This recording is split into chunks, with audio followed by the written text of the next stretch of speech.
Good morning. આજે આપણે જોઈએ છે સ્ટોક સ્પેસિફિક આજે આપણને એક્શન વધારે જોવા મળશે। એક બાજુ સેન્સેક્સની એક્સપાયરી છે, એટલે જ્યારે પણ આપણે જોયું સેન્સેક્સની એક્સપાયરી હોય માર્કેટમાં વોલેટિલિટી વધારે જોવા મળતી હોય છે, એટલે આપણને ઇન્ડેક્સ સ્પેસિફિક તો જોવા મળશે, પરંતુ એઝ યુઝ્યુઅલ આપણે જોઈએ છેલ્લા એક મહિનાથી માર્કેટ સ્ટોક સ્પેસિફિક વધારે એક્શન આપી રહ્યું છે। તો સ્ટોક સ્પેસિફિક તમારા કાઉન્ટર પર સૌથી પહેલાં ડિફેન્સ સ્ટોક આપણે ધ્યાન પર રાખીશું, જેવી કે ભારત ઇલેક્ટ્રોનિક્સ છે, ભારત ડાયનેમિક્સ, જે તમારા રડાર પર હોવા જોઈએ। હવે આની પાછળનું કારણ એ છે કે ઇન્ડિયન આર્મીને અહીંયાથી નવું જે quick reaction surface air missile system છે એ અહીંયાથી તેમને અહીંથી મળવા જઈ રહ્યું છે, અને એના માટે રક્ષા મંત્રાલય તરફથી જલ્દી જ ₹30,000 કરોડનું અહીંયાથી એમને જે બજેટ જે પાસ થતું જોવા મળી શકે, એટલે કે ઓર્ડર મળી શકે છે। એટલે કે આપણને આજના દિવસે BDL અને BL આ બંને ફોકસમાં રહેશે, અને DRDO તરફથી આ જે quick reaction surface air system છે એને 3 ટુકડીમાં અહીંયાથી ખરીદવાની એક સંભાવના છે। એટલે એના કારણે આપણે BDL એટલે કે ભારત ડાયનેમિક્સ અને ભારત ઇલેક્ટ્રોનિક્સ બંને સ્ટોક તમારા ફોકસ પર હોવો જોઈએ। ટાટા પાવર નેક્સ્ટ તમારા વોચલિસ્ટમાં હોવો જોઈએ। અહીંયા સમાચાર છે કે મે મહિના સુધીમાં તમિલનાડુ પ્લાન્ટમાં 4 ગીગાવોટ અને સોલર મોડ્યુલનું અહીંથી તેઓ ઉત્પાદન કર્યું છે, જેમાં 4049 મેગાવોલ્ટ મોડ્યુલ અને સાથે સાથે 441 મેગાવોલ્ટ સેલ્સનું પણ ઉત્પાદન તેઓ અહીંયાથી કર્યું છે, અને એમનું લક્ષ્ય નાણાકીય વર્ષ 2026 સુધીમાં કુલ 3.7 ગીગાવોલ્ટ સેલ્સ અને 3.7 મોડ્યુલ ઉત્પાદન કરવાનું તેમનું અહીંયાથી લક્ષ્ય અહીંયાથી તેઓ અહીંયાથી બતાવ્યું છે। એટલે સ્વાભાવિક છે ટાટા પાવર ઓલરેડી આપણને ઘણા દિવસોથી એક્શનમાં જોવા મળ્યું છે, આજે પણ આપણને એક્શનમાં જોવા મળશે। બીજું તમારા રડાર પર હોવું જોઈએ એ છે ITD સિમેન્ટેશન। અહીંયા સમાચાર છે કે ઓડિશા સરકાર તરફથી ₹893 કરોડનો ઓર્ડર અહીંયાથી એમને મળ્યો છે ગ્રીનફિલ્ડ કેપ્ટિવ ગ્રીનફિલ્ડ કેપ્ટિવ જેટીના ડેવલપમેન્ટ માટે અહીંયાથી તેમને ઓર્ડર મળવામાં આવ્યો છે, એટલા માટે ITD સિમેન્ટેશન તમારા ફોકસ પર હોવું જોઈએ।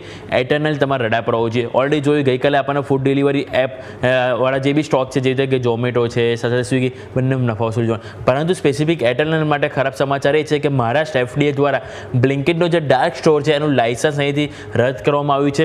પુણેમાં જે બ્લિંકિટનો જે ડાર્ક સ્ટોર છે એના માટે લાયસન્સ રદ અહીંથી કરવામાં આવ્યું છે, કારણ કે એમણે જે પણ ફૂડ સેફ્ટીના નિયમોનું પાલન નથી કર્યું, એના કારણે આ જે લાયસન્સ છે એ રદ કરવા માટેની કાર્યવાહી કરવામાં આવી છે। અને સ્ટોરની પાસે જે FSSAI જે એમનું જે લાયસન્સ હોવું જોઈએ એ પણ અહીંયાથી અવેલેબલ નહોતું, અને એ જ કારણથી એટર્નલ કે જે આજના દિવસે તમારા માટે ખાસ કરીને ફોકસ પર રહેશે।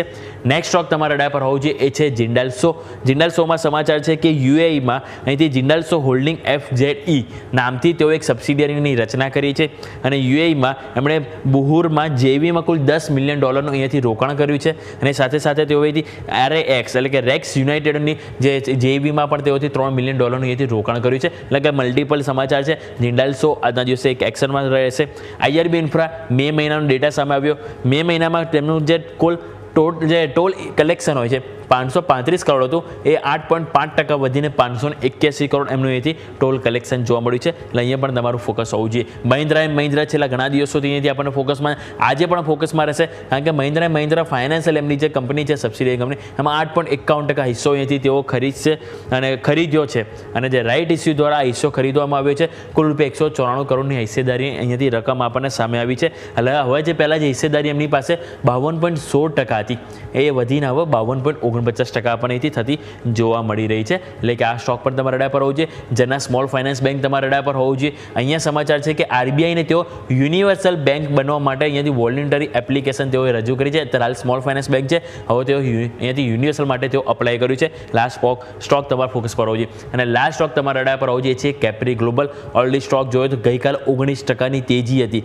હવે એમાં ગઈકાલે સમાચાર હતા કે તેઓ ગોલ્ડ રિપેમેન્ટ માટે તેઓ સ્માર્ટ ફીચર્સ લાવ્યા હતા। હવે એ સમાચાર છે કે 9 જૂનના રોજ એટલે કે ગઈકાલે તેઓ QIP લઈને આવ્યા હતા, અને એમાં QIPની ફ્લોર પ્રાઇસ ₹153.93 પ્રતિ શેર છે, અને અહીં જે QIPની જે સાઇઝ છે એ આપણને 2000 કરોડ અહીંયાથી આપણને જોવા મળી રહી છે। એટલે સ્વાભાવિક છે કે કેપ્રી ગ્લોબલ આજના દિવસે પણ તમારા રડાર પર હોવું જોઈએ। હવે લાસ્ટ આજે શું ખાસ છે સ્ટોક સ્પેસિફિક આપણે જોઈ લીધું, હવે ઇવેન્ટ સ્પેસિફિક જોઈએ તો આજે સૌથી પહેલાં તમારી નજર સેન્સેક્સની વીકલી એક્સપાયરી એટલે વોલેટિલિટી સંભાવ છે, અહીંયા તમારું ફોકસ હોવું જોઈએ। હવે ડિવિડન્ડને આપણે જોઈએ, ટોટલ 4 સ્ટોક છે કે જે મેઇન ઘણા બધા છે, પરંતુ જે મેઇન 4 છે આપણે હાઇલાઇટ કરી લઈએ। Asian paint ₹20.55 dividend, Indian bank ₹16.25 dividend, Tata investment ₹27 અને જોન્સન કંટ્રોલ અહીંયા ₹15 ડિવિડન્ડની એક્સ ડેટ છે। એટલે આ બધી રકમ તમને આ બધા સ્ટોકમાં એડજસ્ટમેન્ટ થતી જોવા મળશે, ફોકસ પર હોવું જોઈએ।